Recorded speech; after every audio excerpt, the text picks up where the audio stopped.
What if I told you that stupidity isn't just the absence of intelligence, but something far more insidious, a force that can transform brilliant minds into instruments of destruction? What if the greatest threat to civilization isn't evil people doing evil things, but ordinary people who've simply stopped thinking? Picture this: a renowned scientist with multiple degrees suddenly starts believing and spreading dangerous misinformation. A compassionate teacher begins endorsing harmful ideologies. A loving parent starts making decisions that endanger their own children. These aren't evil people. They're intelligent, well-meaning individuals who've fallen victim to what Dietrich Bonhoeffer once called the power of stupidity. And here's what makes it truly terrifying. It's not happening to other people. It's happening to people just like you and me. This isn't just philosophical speculation. In 1961, Stanley Milgram conducted his infamous obedience experiments at Yale University. Ordinary volunteers were instructed by an authority figure to administer what they believed were increasingly painful electric shocks to another person. Despite hearing screams of agony, 65% of participants delivered shocks they thought could be lethal. These weren't sadists. They weren't mentally ill. They were normal people who had temporarily surrendered their capacity for independent moral judgment. This is exactly what Bonhoeffer witnessed firsthand in Nazi Germany, and it led him to one of the most unsettling theories about human nature ever conceived. But before we dive deeper, let me ask you, have you ever found yourself believing something simply because everyone around you believed it too? Keep that question in mind as we explore what may be one of the most important psychological insights of the modern era. Bonhoeffer wasn't your typical philosopher sitting in an ivory tower. He was a German Lutheran pastor who watched his entire society transform before his eyes. Born in 1906 into an intellectual family, his father a prominent psychiatrist and neurologist, he had every reason to believe in the power of education and rational discourse. But as the Nazi Party rose to power, he witnessed something that shattered his faith in human rationality. He watched as his fellow Germans, educated, cultured, religious people, began supporting policies and leaders that contradicted everything they claimed to believe. These weren't ignorant masses being manipulated by clever propaganda. These were professors, doctors, clergy members, and intellectuals who were actively participating in their own intellectual surrender.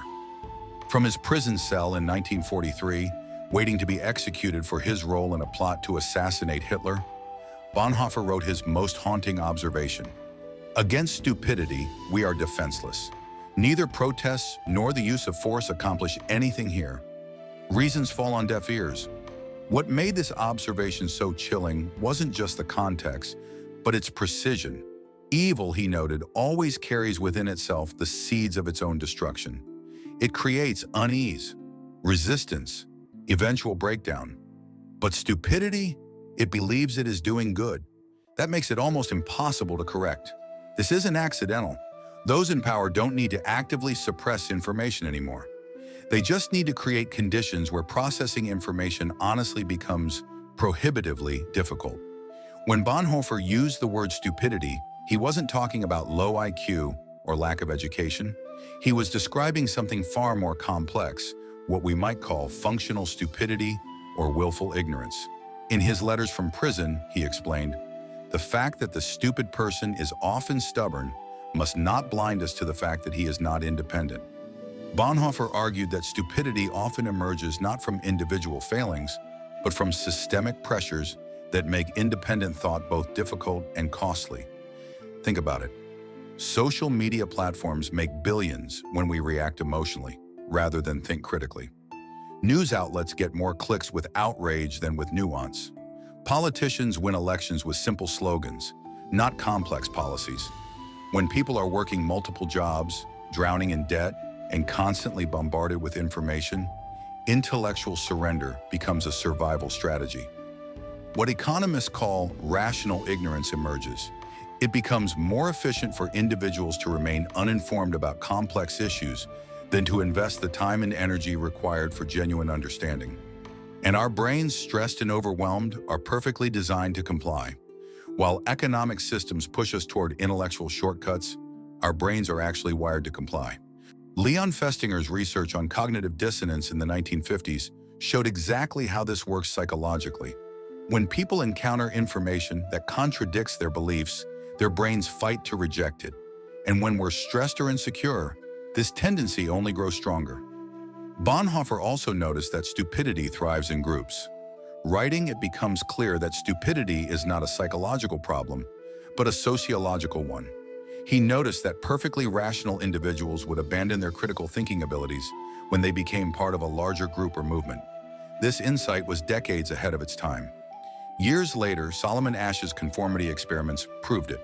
When surrounded by a group giving obviously wrong answers, 75% of people will go along with the crowd at least once, even when they know it's wrong. Now imagine this in the digital age. Algorithms create echo chambers that amplify misinformation. In 2018, MIT researchers found that false information spreads 6 times faster than truth on social platforms. Why? Because lies are often more emotionally satisfying than complex truths. And history proves it. The Salem witch trials weren't conducted by evil people, but by God-fearing community members who genuinely believed they were protecting their neighbors. The Red Scare of the 1950s wasn't driven by malicious actors, but by patriotic Americans who sincerely thought they were defending democracy. In each case, intelligent, educated people abandoned critical thinking in favor of group consensus and emotional certainty.